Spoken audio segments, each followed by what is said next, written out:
Hello my dear students, कैसे हैं आप लोग। आप सभी ने लॉकडाउन के पीरियड में राखी को सेलिब्रेट कर लिया होगा।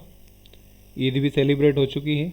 अब हम लोग आगे अपने स्टडीज़ पर कंटिन्यू करते हैं। हम लोग ख्याति टॉपिक समझ रहे थे। जैसा आप सब लोगों को इसके बारे में पता ही है कि ये क्या होती है ख्याति, कितने प्रकार की होती है, क्या इसकी विशेषताएँ होती है, और भी बहुत सारी बातें मैं आपको बता चुका हूँ।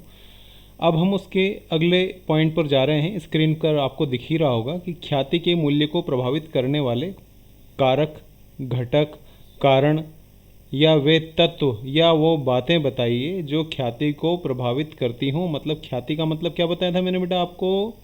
ख्याति का मतलब था आपका नाम, आपका जितना आप विख्यात है मार्केट में, जितने ग्राहक आपसे अट्रैक्ट हैं, उसी को हम क्या बोलते हैं, ख्याति। ख्याति वो मूल्य है जो आप, जिसके कारण आप दूसरों से ज़्यादा लाभ कमा पाते हो, वही ख्याति है। अब ऐसी कौन कौन सी चीज़ें हैं जो आपकी ख्याति के मूल्य को प्रभावित करती हैं, तो मैं बहुत ज़्यादा ना भी बताऊं तो भी आप समझते हैं कि अगर आपका व्यवहार आपके ग्राहकों के साथ बहुत ही अच्छा है, बहुत पोलाइट बिहेव करते हैं आप, बहुत रिस्पेक्ट देते हैं, तो ग्राहक आपसे प्रभावित होगा। और वहीं अगर आपकी भाषा अच्छी नहीं है, आप बर्ताव अच्छा नहीं कर रहे हैं, तो वहाँ भी ग्राहक आपसे प्रभावित तो होगा, लेकिन नेगेटिव वे में प्रभावित होगा, वो आपके पास आना पसंद नहीं करेगा। और भी ऐसी कई चीज़ें हैं, जैसे आपके माल का मूल्य, आप कैसा मूल्य निर्धारित कर रहे हैं, आपकी दुकान कौन सी जगह पर स्थित है, ये सब चीज़ें निर्धारित करती हैं कि हमारा जो ख्याति है वो बढ़ेगी या हमारी ख्याति घटेगी। तो यही हमारा आज का टॉपिक है कि हमें उन बातों के बारे में समझना है जो हमारी ख्याति के मूल्य को प्रभावित करती है। तो हम अपना टॉपिक चालू करते हैं। अब ख्याति के मूल्य को प्रभावित करने वाली चीज़ें तो बहुत हैं, लेकिन जैसे मैं बहुत बार बताता हूँ कि भाई हम अपने एग्ज़ाम के वेटेज के हिसाब से चलें तो 4 to 5 मार्क्स से ज़्यादा का आपको थ्योरी तैयार नहीं करना है। इसलिए मैंने यहाँ पर 5 पॉइंट्स ऐसे आपके लिए लेकर आया हूँ जो ख्याति के मूल्य को प्रभावित करती हैं, और आपको उन्हीं के बारे में ध्यान से सुनना है। और हर बार मैं यही बोलता हूँ कि पहले एक डायग्रामेटिक प्रेजेंटेशन आप ऐसा दिया करें। आप अपनी जब कॉपी पर आप एग्ज़ाम्स में लिखें या टेस्ट्स वगैरह होते हैं, स्कूल में होते हैं, तो आप उन पहले से डायग्राम बनाया करें जैसा स्क्रीन पर दिख रहा है आपको। फिर नेक्स्ट पेज पर उन चीज़ों को अच्छे से एक्सप्लेन करो, इंटरेस्ट के साथ करो किसी भी चीज़ को, चीज़ अपने आप ही अच्छी हो जाएगी। तो ये 5 जो कारण हैं, तत्व हैं, कारक हैं, बातें हैं, कुछ भी कह लीजिए, जो हमारी ख्याति को प्रभावित करती है, वो सामने है आपके पास। पहला है हमारे पास कुशल प्रबंधन। कुशल प्रबंधन का मतलब क्या होता है। प्रबंध मतलब जो हमारे व्यवसाय को संभाल रहा है, हमारे मैनेजर्स, वो अच्छे होंगे, अनुभवी होंगे तो भी व्यवसाय पर फर्क पड़ेगा, नहीं होंगे तो भी फर्क पड़ेगा। अगली पॉइंट आपको दिख ही रही होगी, आप पांचों पॉइंट को देखोगे आपको समझ में आ जाएगा, और नेक्स्ट पेज पर मैं वैसे भी एक्सप्लेन करूँगा। उत्पादों की गुणवत्ता मतलब आपका सामान कितना अच्छा है, अच्छी गुणवत्ता का होगा तो अच्छी ख्याति होगी भैया, और अगर आपका माल ख़राब क्वालिटी का होगा तो आपकी ख्याति पर भी फ़र्क पड़ता है। इतना तो आप सब 12th के स्टूडेंट्स हैं, बहुत समझदार बच्चे हैं। व्यवसाय का स्थान, स्थान का मतलब होता है लोकेशन। लोकेशन मतलब अगर आपका व्यवसाय किसी ऐसी जगह पर है, अगर आपका व्यवसाय किसी ऐसी जगह पर है जहाँ पर ग्राहक को पहुँचने में बड़ी दिक्कत आती है, तो मेरे हिसाब से ग्राहक कोशिश करेगा कि नॉर्मली ना ही जाए, बहुत इमरजेंसी होगी तभी वो आपके यहाँ पर आएगा। और अगर आपका व्यवसाय की लोकेशन ऐसी है कि जहाँ ईजिली ग्राहक पहुँच सकता है किसी भी टाइप के मौसम में, कोई प्रॉब्लम नहीं है उसको वहाँ आने जाने में, तो वो आपके पास, दूसरों को छोड़कर आपके पास ईजिली आएगा। व्यवसाय की दीर्घायु, दीर्घायु का मतलब यहाँ पर ये है कि हमारा व्यवसाय कितना पुराना है। ज़्यादा पुराना व्यवसाय होगा तो ज़्यादा उसकी फेमसनेस होगी, ज़्यादा विख्यात हो चुका होगा, और अभी ये नए नए जो व्यवसाय चालू हुए होंगे उनकी उतनी ख्याति नहीं होती। एकाधिकार या अन्य अधिकार के बारे में भी हम बात करेंगे। किसी चीज़ को बनाने का हमारे पास अधिकार है, सरकार ने लाइसेंस दिया हुआ है, तो हमारी ख्याति उसकी तुलना में, दूसरों की तुलना में वैसे ही ज़्यादा हो जाती है। तो इन सब पाँचों के पाँचों कारक जो हैं इनके बारे में हमें बात करनी है। देखते हैं एक एक चीज़ को। तो ये हमारी नेक्स्ट स्क्रीन है, दिख रही होगी आपको। ख्याति के मूल्य को प्रभावित करने वाले घटक में पहला है कुशल प्रबंधन। मैंने 1 मिनट पहले भी तो आपको बताया, यदि आपके जो मैनेजर हैं, प्रबंधक, आपके जो कर्मचारी हैं, जो अधिकारी वर्ग है, अगर वो बहुत अनुभवी, बहुत कुशल है, तो जाहिर सी बात है उनको इस प्रकार के व्यवसाय को चलाने का बहुत अनुभव होगा, और उसके जो भी अनुभव होंगे उसका फ़ायदा हमारे व्यवसाय को लाभ के रूप में मिलेगा। जैसे कि मान लीजिए हम किसी स्कूल को खोल रहे हैं या किसी कोचिंग को खोल रहे हैं, और वहाँ पर जो शिक्षक हैं वो नए हैं, एकदम न्यू फ्रेश टीचर्स हैं, मतलब उनको उसके पहले उस सब्जेक्ट को पढ़ाने का अनुभव नहीं रहा है, तो मेरे हिसाब से उनको उस चीज़ को पढ़ाने के लिए मेहनत भी बहुत ज़्यादा करनी पड़ेगी, और आउटपुट देने में भी उनको थोड़ा टाइम लगेगा।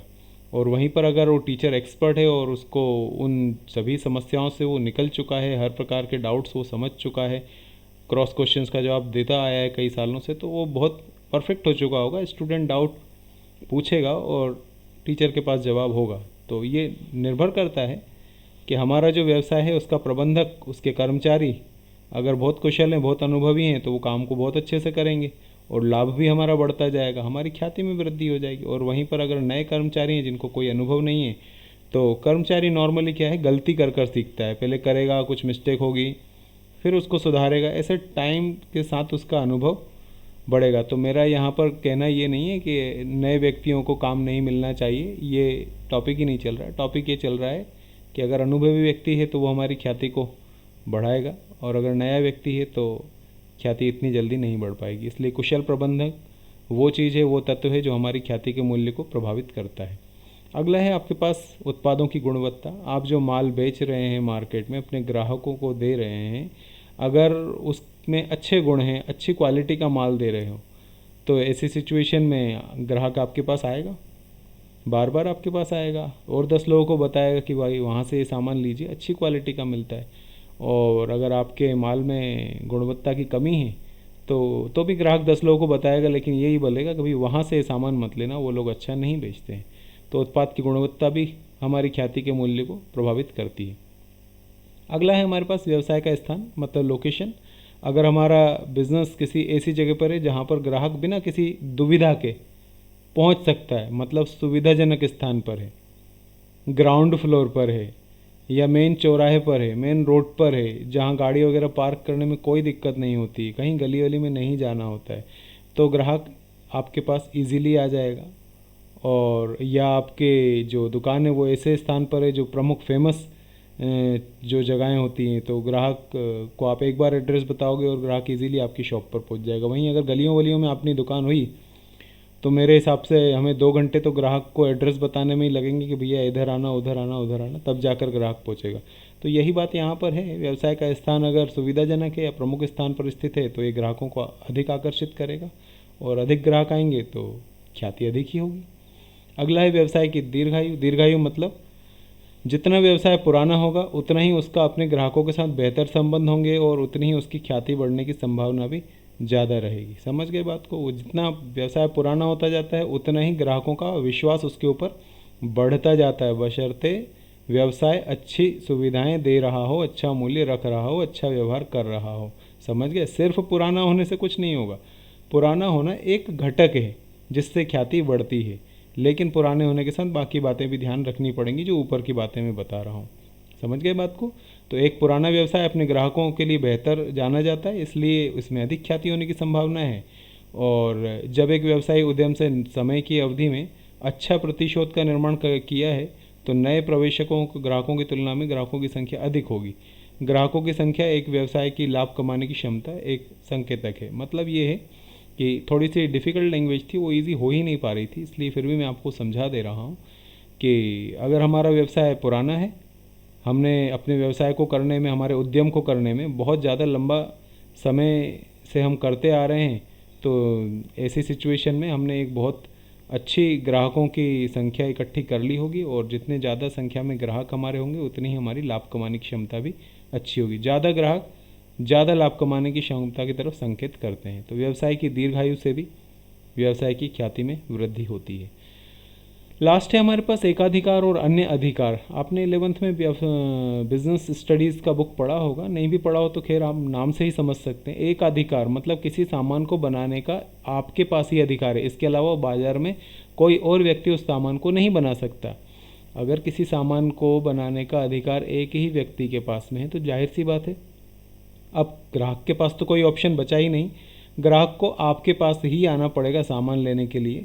तो ऐसी स्थिति में आपके ग्राहकों की संख्या बढ़ जाएगी और आपका लाभ भी बढ़ जाएगा। समझ गए बात को? तो इसी तरह अगर कुछ विशेष अधिकार है जैसे पेटेंट्स है, व्यापार का चिन्ह है, कॉपीराइट है, रियायतें आदि हैं, तो इससे व्यवसाय अच्छा हो जाता है। अगर आपको इन ये 3-4 जो वर्ड्स हैं, पेटेंट्स, व्यापारिक चिन्ह, इनका अगर मीनिंग नहीं भी पता है तो आप इन अक्षरों को काट सकते हैं। आप सिर्फ एकाधिकार के बारे में ही लिख सकते हैं कि यदि कोई पूंजी बाजार में एकाधिकार प्राप्त करता है तो उसे लाभ का आश्वासन मिलेगा और यह व्यवसाय की ख्याति में वृद्धि करेगा। इतना लिखकर भी आप काम को कर सकते हैं। तो ये बेटा सारी वो बातें थी, एक थियोरेटिकल क्वेश्चन था जो मैंने बता दिया, जो हमारे ख्याति के मूल्य को प्रभावित करते हैं। नेक्स्ट लेक्चर में हम फिर मिलेंगे और इसी टॉपिक को आगे बढ़ेंगे। मेरे हिसाब से एक या दो थ्योरीज और बची हैं और उसके बाद फिर प्रैक्टिकल्स चालू हो जाएंगे। चलो तब तक सी यू, बाय बाय।